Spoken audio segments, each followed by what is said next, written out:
It's been a while since I've looked at a Scooby-Doo movie, though I guess it's been a relative while since the new Scooby-Doo movie came out. Also, the last time I looked at a Scooby-Doo movie, we got hit with the wham bam copyright jam, so here's hoping that doesn't happen again. But it is the spooky season again, which means another trick-or-treat Scooby-Doo movie. So let's not waste too much time and hop into it.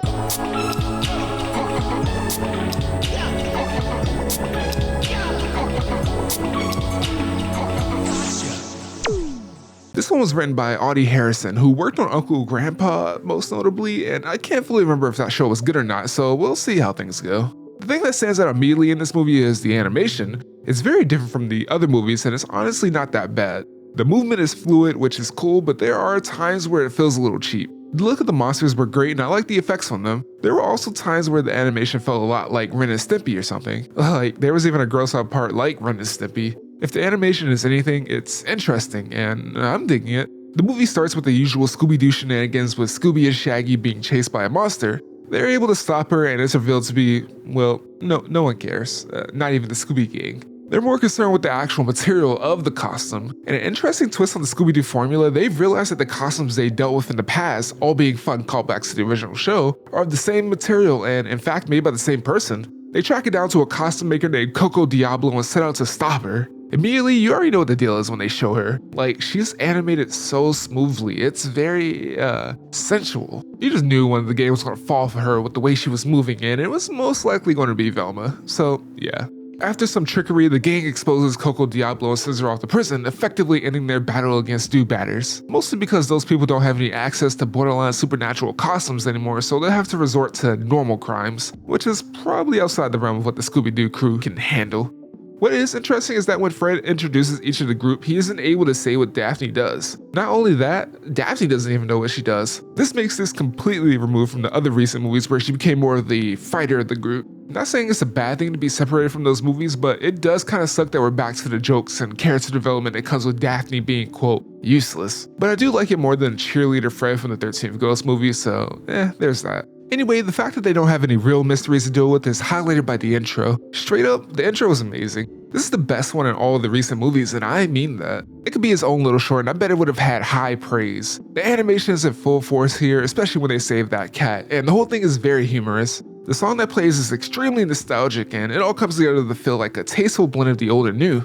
In the intro, we see the gang deal with their newfound mundaneness in their mystery solving. They don't solve crimes anymore, they just help out around the town mostly. You can see this is really bothering the gang, well, except for Scooby and Shaggy, and we skip to 1 year later. They're still doing the boring mysteries, and Fred decides that it was probably a mistake to send away Coco Diablo, who is becoming popular in jail with a best-selling book. Scooby and Shaggy brush it off and go trick-or-treating for Halloween, but Fred says nuts to that and attempts to drum up some publicity for the mystery crew to try and get some higher profile cases. The gang agrees to help him set up a booth at the festival because he is struggling. At the festival, no one comes to the booth, but luckily for Fred, a monster shows up in front of Shaggy and Scooby. In a usual show of cowardice, the two try not to tell the rest about this because they still want to chill out, but Scooby immediately folds. The monster wins the gang and Fred is ecstatic. They game plan and decide they should ask Coco Diablo. They get to the prison and realize just how much they're hated. Saying it now, the prison guard has to be a villain. He's super weird, but maybe that's a red herring. At the very least, I like that everyone and their mother knows that Velma likes Coco Diablo, even Coco Diablo. They're not hiding it, and it's cool that the gang is lately ribbing her about it. Anyway, they decide to bring Coco Diablo along so she can see this is one of her costumes. Daphne gives some advice to Velma about her crush, and that goes pretty badly. Coco Diablo instantly advances the investigation, and they find out that the villain is named Nefario. They do some research and find a book about Frederick Nefario. The characters in the story resemble the mystery crew, and they were setting off to do no good. The group was even called Misery Company. They got immortality and had to balance good and evil, which is their next clue. The mystery crew disrupted the balance of good and evil, and now Nefario is trying to right that balance. They're attacked by Nefario and the rest of the Misery Company and cue chase scene, complete with ballroom blitz as the chase music. If you're going for max nostalgia, that's the song to use right there. I had a good time with this chase scene though. It's pretty standard, but it was fun to see them chased by essentially themselves, which led to some decent jokes. I love how much fun Fred is having. Anyway, they get away and Coco Diablo knows who is behind this, or at least thinks so. They visit Coco's goth former assistant that I didn't talk about and accuse him, but he didn't do it. He's way too sad and pathetic to have done it. He sort of reminds me of the vampire Hot Topic kids from South Park. Side note, the security cam bit is probably the best joke in the movie. The assistant then reveals that he got a big order from the prison that Coco was in. The gang blames Coco and she escapes, crushing Velma. They fixed the mystery machine with the assistant in a fun montage, and I like that the music they use is a goth song. It's a pretty cool song too. Well, I said they fixed it, but it's more accurate to say that they turned it into a goth dream, or nightmare. Which one's the good one? They used the fixed goth machine to chase Coco to her old factory and look for her. There they find the Misery Company playing Go Fish and spy on them. Meanwhile, Shaggy and Scooby blow up the spot and start another chase scene. The gang minus Scooby and Shaggy get captured, and Scooby and Shaggy have to actually do something for once and stop the Misery Company. It turns out that the Misery Company were robots, and Coco Diablo says she did it, which convinces absolutely no one. I'm glad the gang realizes this and go to look for the actual culprit. It's great that they're not dumb, but they track down Coco's cat and find the cat being held hostage by the warden. Hey, I got it right. He did it because the gang didn't have any more cases after Coco Diablo and wanted to give them a case to make them feel better, which, hey, I also guessed it right. He planted clues and such and tried to pin it on Coco Diablo because that would have been a better ending, but with that said, the warden accidentally lets out all the criminals in jail, meaning that the mystery crew has a whole new set of cases to deal with, which Fred is really sad about. Coco Diablo gives the gang the OG suits and they set out to save Coolsville. The whole segment is amazing and it's the purest form of nostalgia in the whole movie. A lot of references and the way they capture the criminals is super fun. We even see all the Scooby-Doo Where Are You villains, I'm pretty sure. Everyone gets a happy ending, even Trevor the assistant. Daphne decides she should be the leader of the gang, which Fred agrees to because he's too obsessed with his own thing. Scooby and Shaggy get their candy and Velma gets the girl, more or less, and Fred is Fred. There's also a fun sequel bait with the monster living in the wishing well that Fred was praying to.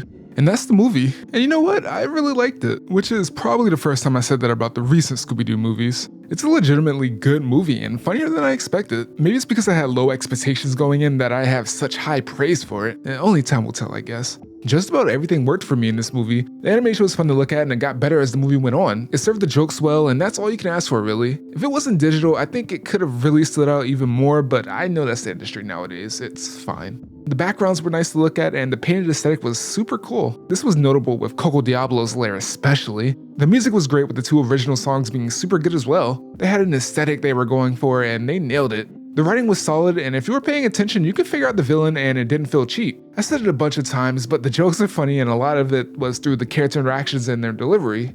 There wasn't any grating characters in this movie, which has not been par for the course lately. They actually felt like a group of friends, and that was refreshing. Not being bogged down by the recent Scooby-Doo canon is a godsend. And it's not just the main characters. The new characters introduced and even the big characters like the prisoners all were fun to watch and had such good dialogues and all that, which is even more rare in these movies. And this goes for everyone when I said the voice acting was really good as well. Everyone brought their A game and it helped bring everything together. Even Kate Micucci sounded great and I wasn't a fan of her in previous movies. Also, again, the intro's goated. If I had to complain about anything, it would probably be how Scooby and Shaggy actively tried to take themselves out of the story. This isn't a new tactic for them and it did lead to some funny moments like in the montage and the abridged reading of the Nefario book, but it was still a little annoying how most of their dialogue was about how they wanted to hurry things up. It did build up to their triumphant victory at the end of the movie, so there was that.